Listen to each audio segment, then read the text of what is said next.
जो लोग आपके मुल्क में आपकी इमलाक के सरकारी इमलाक हो या निजी इमलाक हो नुकसान पहुंचाने की आपको तनकीद करते हैं, जो आपको उस तरीके की मैसेज देते हैं, वो आपके, हमारे मुल्क के, हमारी आवाम के दोस्त नहीं, वो इनके दुश्मन हैं।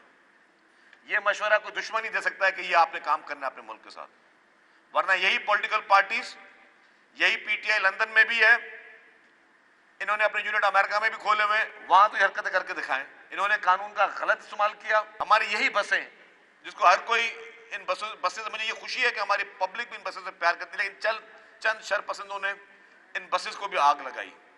अगर पाकिस्तान भर का कोई सबसे अहम मसला है, कोई सबसे बड़ा अहम इशू है, तो वो ये नहीं है कि जी अगली हुकूमत किसने बनानी है, वो ये नहीं कि कौन सी पार्टी ने जो है वो कितनी सीटें इलेक्शन में लेनी है।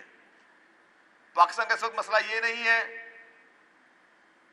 कि हमें बाकी चैलेंजेस क्या हैं। इस वक्त पाकिस्तान का सबसे अवलीन मसला वो है मईशत की अपने पैरों पे खड़ा होना,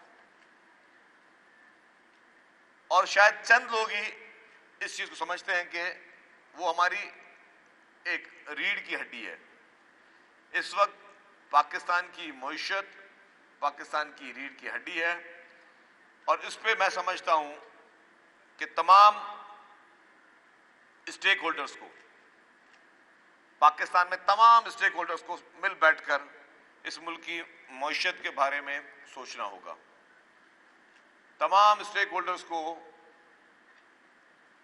एक ज्वाइंट पॉलिसीज बनानी पड़ेंगी कि हम कौन कौन से सेक्टर को आज दिन तक हम छोड़कर बैठे हुए हैं, कौन कौन से हमारे मुल्क में ऐसी चीजें हैं जिसको हम लोग अभी तक पीछे रखकर बैठे हुए, लेकिन हाँ अगर अब हम चाहें तो उन चीजों को आगे लेकर जा सकते हैं। उस पर ध्यान देना पड़ेगा हमें कि कौन कौन से ऐसे फील्ड हैं जिसको हमने शायद अभी तक प्रायोरिटी नहीं दी है। एग्रीकल्चर आपके मुल्क की रीढ़ की हड्डी है, उसको आपको अपने पैरों पे खड़ा करना होगा, क्योंकि आप उसी एग्रीकल्चर से अपनी एक्सपोर्ट्स को बढ़ा सकते हैं। जो मिनरल्स हैं, आपके माइंस एंड मिनरल्स, अल्लाह ताला ने पाकिस्तान को हर नेमत से नवाजा है। हमारी माइंस और मिनरल्स जो है उसमें हर बलूचिस्तान में आपको बहुत सारी माइंस मिनरल्स मिलेंगी। सिंध माला माल है माइंस एंड मिनरल से।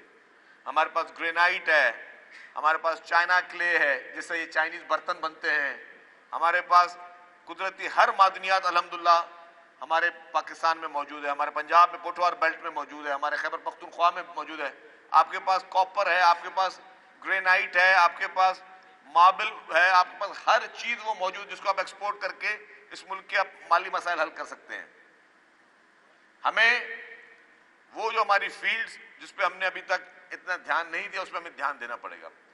हमें एग्रीकल्चर में अपनी यील्ड को बढ़ाने के लिए काम करना होगा कि जितना भी पानी हमारे पास मुहैया है, हम किस तरीके से यील्ड बढ़ाएं कि हमारी पैदावार ज्यादा हो और हम अपने मुल्क को और मजीद इकोनॉमी को बेहतर कर सकें।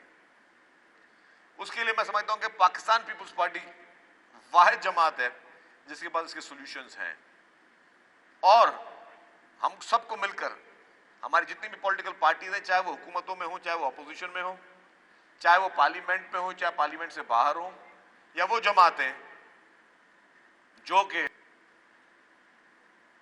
नाराज भी बैठी हो, सबको मिलकर, तमाम स्टेक होल्डर्स को मिलकर इस मुल्क के लिए एक स्ट्रॉन्ग इकोनॉमिक पॉलिसी बनानी पड़ेगी। और वो शॉर्ट टर्म पॉलिसी नहीं होगी, वो होगी आपकी लॉन्ग टर्म पॉलिसी।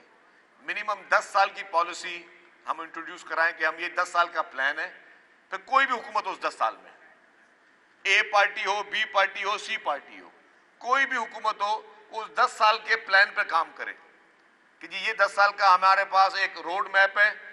चाहे एक हुकूमत 2 साल रहती है, एक हुकूमत 5 साल रहती है, लेकिन जो भी पार्टी है वो रोड मैप वही फॉलो करे जो इस मुल्क की इकोनॉमी को बेहतर कर सके। मैं एक छोटा सा मिसाल दूं, मुझे साल तक हुआ है ट्रांसपोर्ट मिनिस्टर, मेरी जितनी भी मीटिंग हुई है फॉरेन कंपनी से, सबको मैंने एक चीज कही है। मैंने कहा जी सिंध हुकूमत आपको जमीन फ्री में देगी, आप जो है यहां पे प्लांट लगाएं बसेस की मैन्युफैक्चरिंग का। आज जो बसेस हम डॉलर्स देकर इंपोर्ट कर रहे हैं, और डॉलर के रेट्स भी आपको पता है क्या रेट्स होते जा रहे हैं, अगर यही बसेस यहां पे बने तो हमारा ज़रा मुबादला बचेगा। जब यहां मैन्युफैक्चरिंग इन बसेस की होगी तो यहीं पे आपके लोगों को रोजगार मिलेगा, हमारे भाइयों बहनों को रोजगार मिलेगा। ये आपको सोच रखनी चाहिए, ये हमें सोच रखनी चाहिए कि हम इंडस्ट्रियलाइजेशन को किस तरह बढ़ाएं, किस तरह इंडस्ट्रीज को ये मौका दें, इन्वेस्टर्स को, इंटरनेशनल इन्वेस्टर्स को मौका दें, आए हमारे मुल्क में सरमायाकारी करें। और मेरी हर मीटिंग में मेरा पहला एजेंडा ये होता है, किसी भी फॉरेन कंपनी में मीटिंग को पहले कहता हूं जी कि मैं आपको गवर्नमेंट ऑफ सिंध की जानिब से ये आपको गारंटी देता हूं कि जी गवर्नमेंट आपको फ्री ऑफ कॉस्ट जमीन देगी। जो भी फेडरल गवर्नमेंट से हमें आपको टैक्सेस की मद में, इंपोर्ट की मद में जो आपसे फेवर्स चाहेंगे वो हम आपको लेके देंगे कि आप यहाँ पे प्लांट लगाएं, आप यहाँ पे मैन्युफैक्चरिंग करें। हमें हर जगह पे जितने भी सेक्टर्स हैं पाकिस्तान में, जो भी हमारे पास अवेलेबल रिसोर्सेज हैं, नेचुरल रिसोर्सेज, वहां पे हमें फॉरेन इन्वेस्टर्स को बुलाना पड़ेगा, क्योंकि जो इस वक्त आपकी इकोनॉमिक कंडीशन है वो वाकई बहुत ज्यादा प्रेशर में है। और उसमें जब तक हम लोग इस तरह के मजबूत, एक बड़े फराख दिली वाले फैसले नहीं करेंगे, अपनी पुरानी ट्रेडिशन से हटकर फैसले नहीं करेंगे, तो हमारी तरक्की जो मुश्किल है। क्योंकि खुदा न खासा कल को अगर कोई भी फैक्ट्री बंद होती है तो किसी को अंदाजा है कि एक फैक्ट्री बंद होने से कितने हजार खानदान जो हैं वो भूखे हो जाते हैं, उनकी तनख्वाहें बंद हो जाती हैं, उन लोगों के लिए कितने मसाइल हैं। तो मजीद इंडस्ट्री लगे, चाहे वो ट्रांसपोर्ट की मद में इंडस्ट्रीज हो, चाहे वो गाड़ियों की मैन्युफैक्चरिंग इंडस्ट्रीज हो, चाहे वो हमारे जो नेचुरल रिसोर्सेज हैं उनके मद में इंडस्ट्रीज लगे, ताकि लोगों को आप आगे जाकर ले चल सकते हैं। तो यही हमारी प्रायोरिटी होनी चाहिए। मैंने ट्रांसपोर्ट में कहा मेगा प्रोजेक्ट्स, यकीनन मेगा प्रोजेक्ट्स, अरबों रुपए के मेगा प्रोजेक्ट्स कराची के लिए और सिंध के दीगर अजला के लिए रखे गए हैं। इंशाल्लाह और भी होंगे। हमें आपने सबने मिलकर साथ जो है अपने इन सारी चीज़ों को आगे लेकर चलना है।